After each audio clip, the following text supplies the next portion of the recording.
అరే మామ, so single responsibility principal అంటే చాలా సింపుల్ రా, ఏం లేదు. ఓకే, సో ఒక క్లాస్ అనేది ఒక్కటే ఒక రీజన్ మీద చేంజ్ అయి ఉండాలి. ఓకే, ఇన్ కేస్ మనం చేంజ్ చేస్తుంటే they should be only one reason to change. Okay, one reason to change ఉండాలి అంటే నువ్వు ఇంప్లిమెంట్ చేసే క్లాసు ఒకటే రీజన్ మీద ఇంప్లిమెంట్ అయి ఉండాలి. రైట్, ఒకటే మీ రీజన్ మీద ఇంప్లిమెంట్ అయి ఉండాలంటే ఆలోచించు. రైట్, సో ఆ ఇంటర్ఫేస్ కానీ, ఆ మెథడ్స్ కానీ, ఆ మాడ్యూల్ కానీ, ఆ ప్రాజెక్ట్ రిక్వైర్మెంట్ వరకు వెళ్ళావంటే, ఓకే, ఒక ప్రాజెక్ట్ రిక్వైర్మెంట్ నీకు వచ్చినప్పుడు ఎలా డివైడ్ చేస్తావు అనే దాని మీద డిపెండ్ అవుతుంది. రైట్, సో అక్కడ వరకు వెళ్తుంది అనమాట. Okay, so that is how. ఏంటంటే ఇప్పుడు సింగిల్ రెస్పాన్సిబిలిటీ ప్రిన్సిపల్లో it is enforcing you that okay, ఒక క్లాస్లో ఒక దాని తాలూకా డీటెయిల్స్ మాత్రమే ఉండాలా అన్నట్టు ఎన్ఫోర్స్ చేస్తుంది. ఓకే, సో బిజినెస్ రిక్వైర్మెంట్ నుంచి డౌన్ ద రోడ్ నువ్వు ఆలోచించాలి. That's the way you think. Okay, definition is చాలా సింపుల్. ఇప్పుడు ఎగ్జాంపుల్ చెప్పాలంటే, ఒక ఇల్లు కట్టాలనుకుంటున్నావు అంటే ప్లంబింగ్ రిలేటెడ్ అంతా ఒక దాంట్లో పెడతావు, మిగతా లైక్ ఎలక్ట్రికల్ అన్నీ ఒక దాంట్లో పెడతావు, అట్లా. That's you divided into. Okay, so అంతే మామ. సో ప్లంబింగ్, వైరింగ్, ఫ్రేమింగ్ అట్లా అయిపోయిందా. Next open close principle. Open close principle అంటే a class should be open for extension but close for modification. అంటే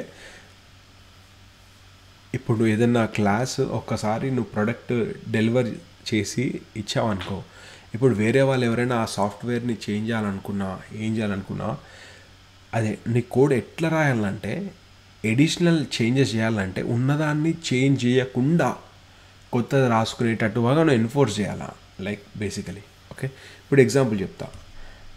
ఇప్పుడు నువ్వు చూసినావంటే, ఇప్పుడు ఇఫ్ ఎల్స్ అనేది పెట్టుకున్నాడు. ఓకే, వెరాజ్ ఇక్కడ ఈ పారామీటర్ అనేది కీప్ ఆన్ చేంజింగ్. ఓకే, ఇది ప్లంబర్ అయి ఉండొచ్చు, ఇది ఎలక్ట్రీషియన్, ప్లంబర్, రైట్. సో అలా ఇప్పుడు డౌన్ ద రోడ్ ఇప్పుడు ఎన్హాన్స్ చేయాలంటే, అరే ఇది ఎక్స్టెండ్ అవుతుంది, ఓకే, ఇలాంటి ఎక్స్టెండ్ అవుతున్నవి మనం ఇట్లా రాయొద్దు అనేది నీకు క్లిక్ అయిపోవాలన్నమాట. ఓకే, సో అప్పుడు నువ్వు దాన్ని ఎట్లా ఎన్ఫోర్స్ చేస్తావంటే, ఓకే అయినో ఇది ఎక్స్టెండ్ అయ్యేటటువంటివి ఉన్నాయి, సో దానికి ఏంటంటే నువ్వు అబ్స్ట్రాక్ట్గా రాస్తావు. ఎట్లా రాస్తావు అంటే సింపుల్, ఒక ఇంటర్ఫేస్ పెట్టుకుంటావు మామ. ఓకే, వర్కర్ అని చెప్పేసి నువ్వు అంటే ఎగ్జాంపుల్ ఏ క్లాస్ ఇంటర్ఫేస్ నేమ్ పెట్టి దానికి ఏ మెథడ్స్ అంటే మెథడ్స్ పెట్టుకుంటావు. దాంట్లో సింపుల్, ఓకే, నువ్వు ఏ ఇంప్లిమెంటేషన్ అని రాసుకోవచ్చు. ఓకే, అది ఎలక్ట్రీషియన్ అయినా కావచ్చు, ప్లంబర్ అయినా కావచ్చు, ఇంకేమైనా కావచ్చు, right. So down the road ఇంకెవరైనా కూడా దాన్ని ఎక్స్టెండ్ చేయాలనుకుంటే వాళ్ళు జస్ట్ క్లాస్ రాసుకుంటారు అండ్ వాళ్ళకి కావాల్సిన ఇంప్లిమెంటేషన్ వాళ్ళు రాసుకుంటారు. సో అట్లా. Okay, so it's like you are giving a gate closing for modification. Okay, and they can extend however they want, right. So అదనమాట. ఓకే, సో దీనివల్ల మనకి ఏమందంటే ఎక్స్టెన్సిబిలిటీ అనేది వస్తుంది. ఓకే, అండ్ మెయింటెనెన్స్ కూడా ఈజీ అవుతుంది అనమాట. Okay, obviously maintenance high because ఏంటంటే you are adding more class interface అని చెప్పి కొంచెం యాడ్ చేస్తున్నా, but that's okay. Okay, but risk is very low and compliance is it follows the compliance of the open close principle. ఓకేనా, so Liskov substitution principle మామ, simple.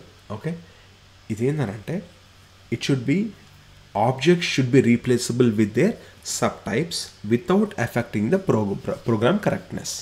Okay, so ఇప్పుడు for suppose నువ్వు ఒక software release చేసావు, ఆ సాఫ్ట్వేర్లో enhanced version అనేది ఇంకొకటి జనాలు లైక్ ఇంకొక వర్జన్ రిలీజ్ చేసావు. ఓకే, ప్రీవియస్ వర్జన్లో ఉన్న క్యాపబిలిటీస్ని నువ్వు తీసేయకూడదు. ఓకే, సమ్ ఎన్హాన్స్మెంట్ ఇచ్చావు ఫైన్, బట్ ఉన్నది కూడా వర్క్ అవ్వాలి. ఓకే, సో ఎగ్జాంపుల్ ఏంటంటే ఇప్పుడు కొంతమంది సాఫ్ట్వేర్ విండోస్ కానీ, మ్యాక్ కానీ, ఎనీథింగ్ కానీ ఇప్పుడు కొత్తది ఫీచర్స్ ఎన్హాన్స్ చేస్తున్నారు, బట్ ప్రీవియస్ ఫీచర్ డిస్రప్ట్ అవ్వకూడదు అనమాట. Okay, if for suppose software ఇండస్ట్రీలో తీసుకుంటే కొంతమంది నీ లేటెస్ట్ వర్జన్కి వెళ్తారు, ఓకే, కొంతమంది వెళ్ళరు. సో ఆ previous forward and backward compatibility అనేది ఉండాలి బేసికలీ. ఓకే, నేను ఎక్కువ చెప్తే కన్ఫ్యూజ్ అవుతాను, బట్ అది concept. So interface segregation principle. So interface segregation principle అంటే client should not be force to depend upon interfaces they don't use. Okay, so example మనకి రెండు క్లాసిక్ ఎగ్జాంపుల్స్ ఉన్నాయి, right. Runnable interface, comparable interface. Okay. So I mean ఇంకా చాలా examples ఉన్నాయి కానీ but ఇది రెండు నేను తీసుకున్నాను. సో రన్నబుల్ ఇంటర్ఫేస్లో వాడు రన్ మెథడ్ ఒక్కడే పెట్టిండు, వాడు 100 మెథడ్స్ పెట్టలేదు. ఓకే, రన్నబుల్ నువ్వు వాడాలి అంటే జస్ట్ రన్ మెథడ్ని ఓవర్ రైడ్ చేయబోయా, అండ్ నీకు రన్ మెథడ్లో నువ్వు ఏ టాస్క్ పెట్టాలంటే ఆ టాస్క్ పెట్టుకో, అది రన్ అయిపోతుంది అంటే పెట్టినావు. అట్లనే కంపారబుల్ ఇంటర్ఫేస్ కూడా కంపేర్ టు మెథడ్ ఒకటే ఓవర్ రైడ్ చేసుకోబోయా, నువ్వు ఏదైనా కంపేర్ చేసుకోవచ్చు అంటే పెట్టిండు.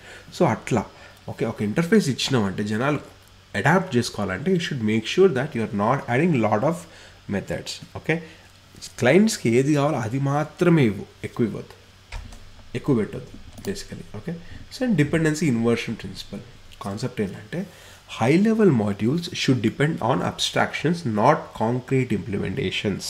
Okay, say for suppose basic example is నువ్వు ఒక స్మార్ట్ హోమ్ బిల్డ్ చేయాలనుకుంటున్నావు అనుకో, అందులో ఏంటంటే నువ్వు ఈ ఎగ్జాంపుల్లో తీసుకున్నట్టు ఫిలిప్స్ కానీ నెస్ట్ కానీ నువ్వు హార్డ్ కోడ్ చేసేసి కోడ్లో ఇవి మాత్రమే వాడాలని అంటే పెట్టేసుకున్నావు అనుకో. ఓకే, ఈ టూ వెండర్స్ ఇప్పుడు డౌన్ ద రోడ్ అండ్ నీ ప్రోగ్రాంలో ఆ వెండర్స్ మీద చాలా లైక్ టైట్ కప్లింగ్ అయిపోతుంది, right?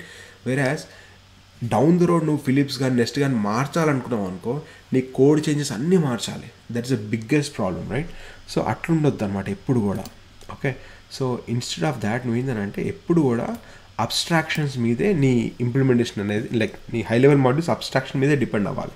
Okay, so that down the road నువ్వు వేరే ఇంప్లిమెంటేషన్ మార్చాలనుకున్నా కానీ నీకేంటంటే అసలే నీ కోడ్ పెద్ద చేంజెస్ అసలు ఏం అవ్వకూడదు అనమాట అట్లా. ఓకే, సో సింపుల్ ఇంటర్ఫేసెస్ అంత హెల్ప్ అవుతాయి నీకు. ఓకే, సో ఒక ఇంటర్ఫేస్ రాసుకుంటావు, టర్న్ ఆన్ స్మార్ట్ బ్రైట్ అని చెప్పేసి. ఓకే, అండ్ ఇంకో ఇంటర్ఫేస్ రాసుకుంటావు స్మార్ట్ థర్మోస్టాట్ అని చెప్పేసి. ఓకేనా? సో నీకు ఎవరైనా లైక్ నువ్వు డైరెక్ట్ ఇవి మాత్రమే తీసుకుంటావు అనమాట. ఇప్పుడు స్మార్ట్ లైట్, స్మార్ట్ థర్మోస్టాట్ ఇక్కడ తీసుకున్నాడు చూసావా, ఇవి రెండు తీసుకున్నారు. ఓకే, అండ్ ఇదేం చేస్తున్నాడు, కన్స్ట్రక్షన్ ఇంజెక్షన్ చేస్తున్నాడు, రైట్? సో దాట్ ఇక్కడ నువ్వు ఇంకా ఏమైనా యాడ్ చేయొచ్చు. ఇప్పుడు నువ్వు చూసావంటే ఇది abstract way of implementing, right? So అట్లా చేయాలన్నమాట, రాదర్ దాన్ డైరెక్ట్గా ఈ ఫిలిప్స్ నెస్ట్ నువ్వు డైరెక్ట్గా ఇంప్లిమెంట్ చేసేసావని చెప్పకుండా ఇలా అబ్స్ట్రాక్ట్గా పెట్టుకుంటే ఏంటంటే నువ్వు డౌన్ ద రోడ్ ఎవరినైనా మార్చవచ్చు, ఏమైనా చేయొచ్చు, అది నీకు ఈజీ అవుతుంది అనమాట. ఓకే, సో అట్లా అది నీకు సాలిడ్ ప్రిన్సిపల్స్ మామ, and I will explain you other things down the road. Okay.